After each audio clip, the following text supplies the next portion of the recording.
Malegaon central की आवाम के मुंह पर एक ज़ोरदार तमाचा था 100 करोड़ के नाम से।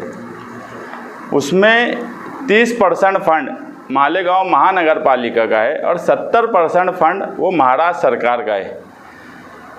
30% फंड हमारा देने के बावजूद हमको मालेगांव सेंट्रल को सिर्फ 7 करोड़ भी मुकम्मल नहीं 6 करोड़ 96,20,013 रुपये का काम मिला है। अगर हम हमारा 30% ही 30 करोड़ का काम करें तो 30 करोड़ का काम कर सकते हैं। बाकी सारा काम आउटर में है।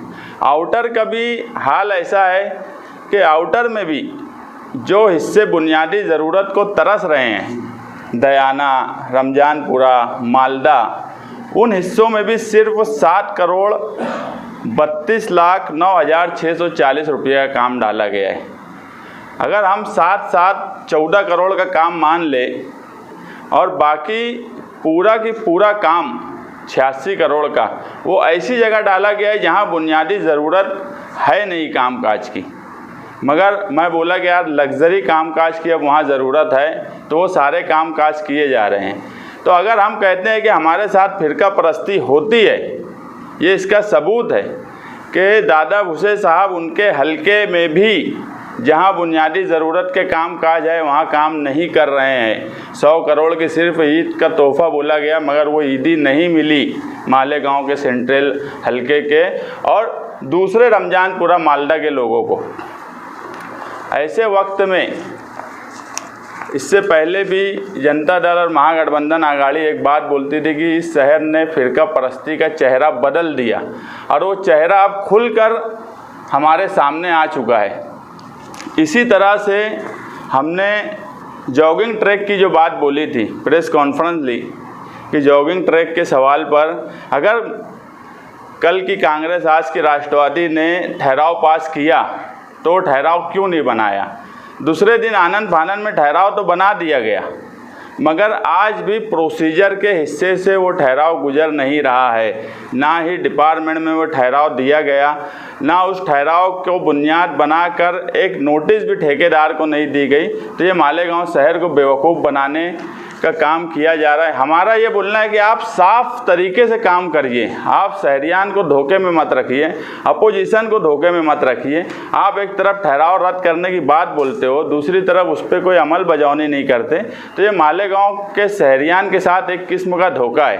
हम आज भी जॉगिंग ट्रैक के खिलाफ़ हैं, क्योंकि जो उसमें बुनियादी बात थी कि ईदगाह ट्रस्ट और MSG कॉलेज ट्रस्ट इनकी जगह थी तो सिर्फ कारपोरेशन NOC नहीं दे सकती थी, इनसे भी NOC की बात होना चाहिए थी। जब कारपोरेशन में वो ठहराव की बात आई थी तो कारपोरेशन जगह मालक से भी एक राय लेना चाहिए था, ना उस वक्त राय ली गई। और जब तुमने वो ठहराव को ही रद्द कर दिया तो उसको प्रोसीजर से क्यों नहीं गुजार रहे हो। तीसरी बात के मालेगांव शहर में साफ़ सफाई का निज़ाम दिन ब दिन ख़राब से ख़राब तर होता जा रहा है। मच्छरों की हालत शहर में कितनी है ये छुपी हुई बात नहीं। हमने अभी भी महासभा में उस विषय पे चर्चा करने के लिए रखा, मगर बरसरे इक़्तिदार उस पर चर्चा करना ही नहीं चाहता था। बहुत दबाव बनाने के बाद चर्चा की गई और ये बोलकर आगे की बात रख दी गई कि हम इसके ऊपर गठनेता और बाकी जो ओहदेदारान हैं उनकी मीटिंग बुलाएंगे। बरसरे इक़्तिदार ने बोला डिपार्टमेंट के साथ मीटिंग करेंगे, मगर अभी तक उसके ताल्लुक़ से कोई लेटर नहीं आया। 1 जुलाई 2021 को आउटसोर्सिंग के नाम पर मलेरिया का और साफ़ सफाई का ठेका दिया गया। पहले हम 26 से 27 करोड़ सालाना खर्च करते थे साफ़ सफाई पर और मलेरिया डिपार्टमेंट पर, उसमें मुलाजमिन की पगार भी थी जो कारपोरेशन के थे। 1 जुलाई के बाद प्रभाग 2 और प्रभाग 3 इसको ठेके पे दे दिया गया, मतलब आधा गांव ठेके पर दे दिया गया। और प्रभाग 1 और प्रभाग 4 ये कारपोरेशन अपने ताबे में रखी हुई है। अब जब आधा शहर तुमने ठेके पे दे दिया तो बाकी जो मुलाजमिन कारपोरेशन के थे वो अब सिर्फ इन 2 हिस्सों में ही काम कर रहे, 1 में और 4 में।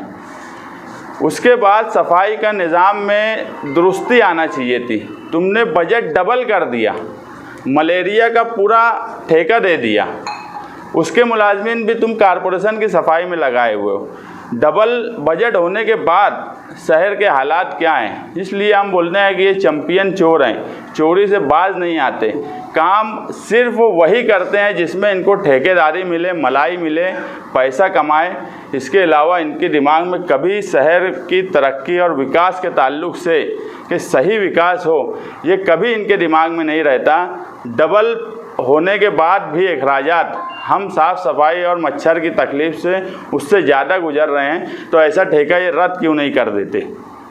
शहर में कुछ रोड का काम जारी है, रोड अच्छी बन रही है, इससे भी हमारा इनकार नहीं है, मगर जो जंबो जेट बजट है, जिस तरह का बजट पास किया जा रहा है, यहाँ तक कि जो एस्टीमेट रेट में टेंडर कॉल हुआ उसके बाद 9-9, 10-10 टक्का अबों में भी दिया गया, इसके बाद भी वो क्वांटिटी और वो क्वालिटी जो बजट के लिहाज से होना चाहिए वो मालेगांव शहर में नहीं है। क्वालिटी छोड़ो, क्वांटिटी की भी चोरी हो रही है, ऐसा हम लोगों को अब शक है। इसलिए कुसुम्बा रोड हो या आगरा रोड हो, जो बजट जंबो जेट दिया गया है उस बजट के लिहाज से, उस बजट में जो रकम पकड़ी गई है उस रकम के लिहाज से उसका काम होना चाहिए, उसका क्वांटिटी उस हिसाब से होना चाहिए।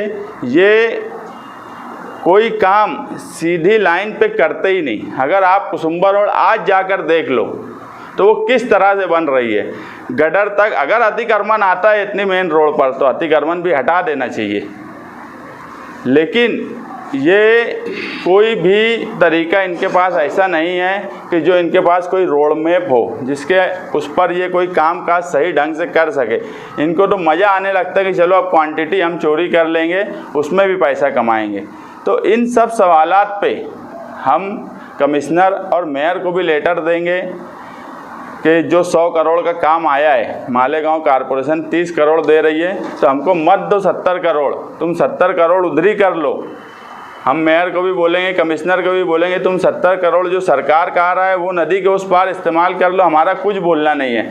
मगर हमारी कॉरपोरेशन का जो 30 करोड़ है, कम से कम वो 30 करोड़ हम हमारा इधर काम कर लेंगे। इसलिए जो ये 29 अप्रैल का नगर विकास का GR 29 अप्रैल 2022 का, इस काम को रद्द किया जाए, नया एस्टीमेट बनाया जाए, इंसाफ किया जाए। 70% काम इस तरफ होना चाहिए 100 करोड़ में और 30% काम उस तरफ होना चाहिए। हम उस तरफ काम के खिलाफ नहीं है, मगर बहरहाल इंसाफ बराबर से होना चाहिए।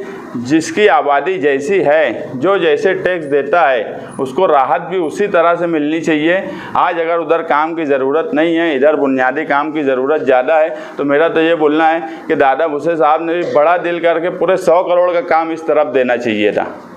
मगर उनका दिल कितना बड़ा है ये हम रमजानपुरा, मालदा इन हिस्सों में अक्सर देखा करते हैं।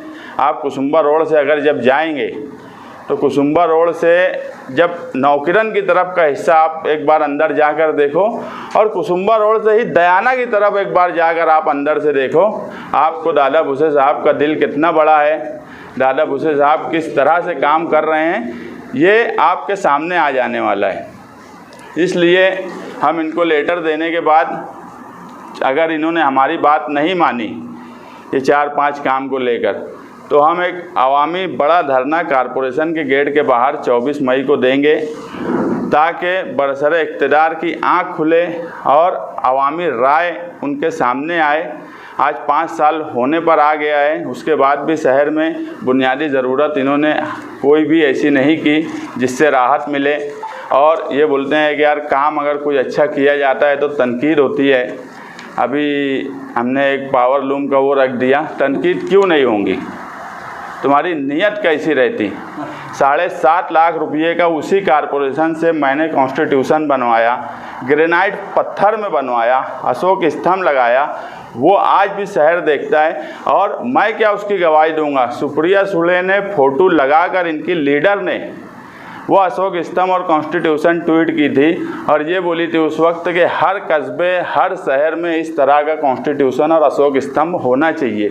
वो 7.5 लाख रुपये में बना है, तुम 20 लाख रुपये में एक लूम अगर रख देते हो और वहाँ पर वो स्ट्रक्चर बनाते हो तो लोग फ़र्क करेंगे, लोग तनकीद करेंगे यार वो 20 लाख रुपये का है क्या।